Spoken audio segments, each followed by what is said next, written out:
When you have a manga that has enjoyed a good amount of success in its tenure, you will always have a section of the fandom clamoring for said series to receive an anime adaptation. Series like 20th Century Boys, Vagabond, Goodnight Poon Poon all do not have anime counterparts, but the question is, do they need one? In the same boat, we have Komi-san wa Komioi Shou Desu or Komi Can't Communicate, which I'll cut to the chase and say, no, it does not need an anime. First, let's address this. When someone says a manga needs an anime, they aren't being literal. While anime adaptations, good or bad, help bolster the sales of manga, they aren't exactly necessary to the survival of a series. So the need for an anime is really a want. But in regards to Komi-san, I think people might not actually want what they wish for. Before I get into that though, I feel I must say this. People tend to have a bias to either anime or manga, believing that one is inherently better than the other.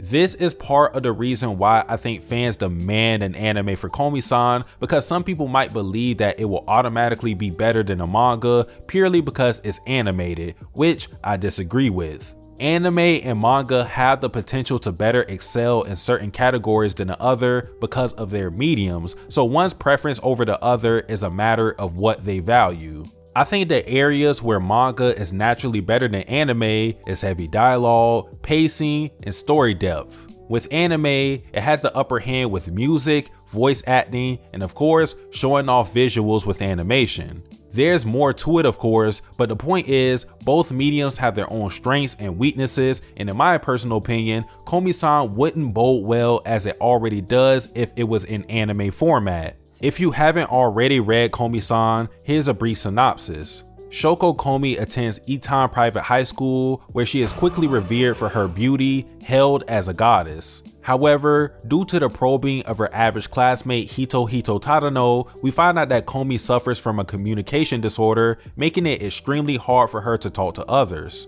In an attempt to overcome her disorder, Komi has resolved to make 100 friends with Tadano's help. Without any extensive knowledge on Komi-san, you might already see what the problem is with the synopsis, which is the fact that Komi does not talk. Komi being mute is not an issue in a manga because we simply read her thoughts in text she writes on her notebook. It's not much different from reading a speech bubble. However, with me imagining how an anime scene would play out with Komi's dialogue or lack thereof, I can't see it going over smoothly. Envision hearing Tadano speaking, and every time we get to Komi, we are met with dead silence. I'm not saying it's impossible to get over that hurdle, but I feel that Komi's dialogue would be jarring to see and hear since we're accustomed to voice acting in anime. Make no question though, I have seen anime where characters don't talk and there isn't an issue. For example, Celty from Durarara doesn't even have a head to talk, yet she speaks by typing on her phone at light speed, and the series doesn't suffer from this. Why I don't think that would work with Komi-san is simple. Komi is the main character.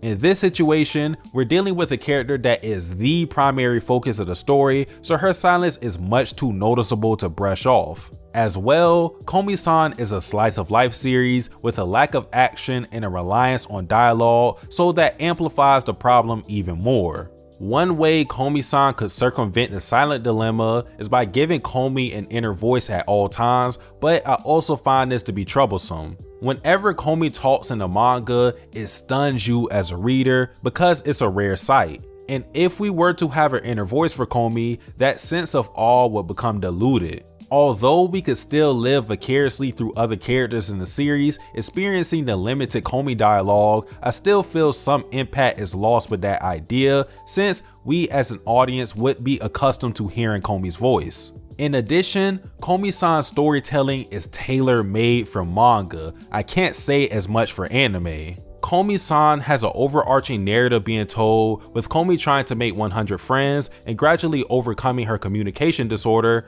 but it's also a collection of short stories within that narrative that wouldn't look too great in anime form. There are some chapters that are a full 18 pages, and there are other times when a chapter only has 3 pages. Komi-san has a free-flowing style, which allows it to vary the pace of the story at will, but in a standard 24-minute anime format, that freedom would be lost. which would make the transition from manga to anime more rocky than it normally is. My last point may sound a bit confusing, but I'll try to explain it the best I can. Komi-san greatly utilizes the structure of the manga format in a way that can't be replicated or substituted in anime. Let me give you a couple of examples of what I mean. There is a character in the story named Chusaku Kometani who has no mouth and narrates scenes to the audience rather than talk. Part of Kometani's gag is that he gives commentary that cannot be heard by characters in the series except on rare occasions when a mangaka randomly decides they can.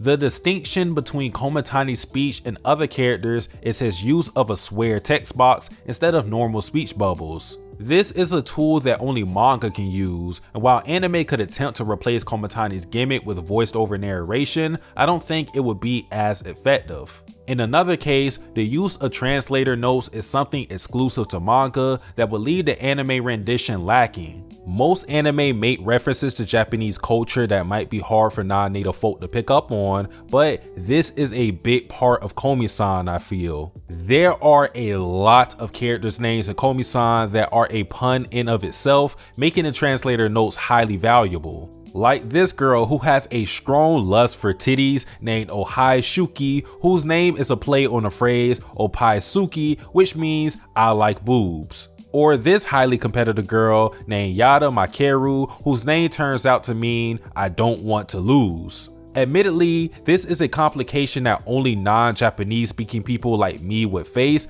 but I can only speak from my perspective. The one place I could see the anime having an upgrade over Komi-san's manga is the art and use of animation, as Komi-san isn't the best drawn series out there. Though even in saying that, I feel as if one of the charms of Komi-san is his simple art that's played up for comedic gags. Meaning that better art in an anime doesn't necessarily mean it's going to make the series better, it could be counterproductive in a sense. The last thing I want to address is this: Komi-san doesn't have to be a one-to-one adaptation to be good.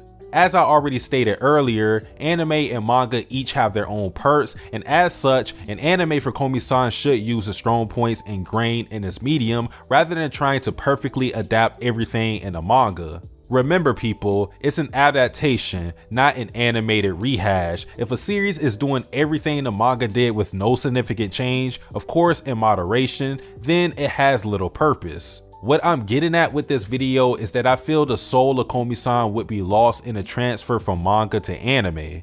And I could be horribly wrong about that. In fact, I hope I am, but nonetheless, these are my feelings on the topic at hand. However, even with everything I said thus far, I have confidence that Komi-san will eventually get an anime.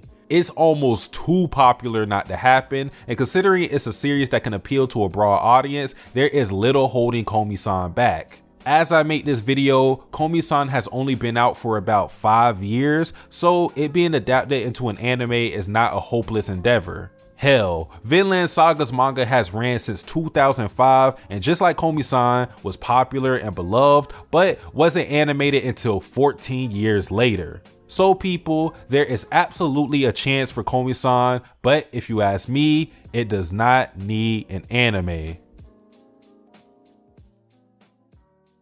Tasting your soul, you're not in control, just giving you goals. Scared of your past, the future is closed. The start is the end is a start. They both are the same, can't tell them apart. Nigga, that's cuz the intro is the outro.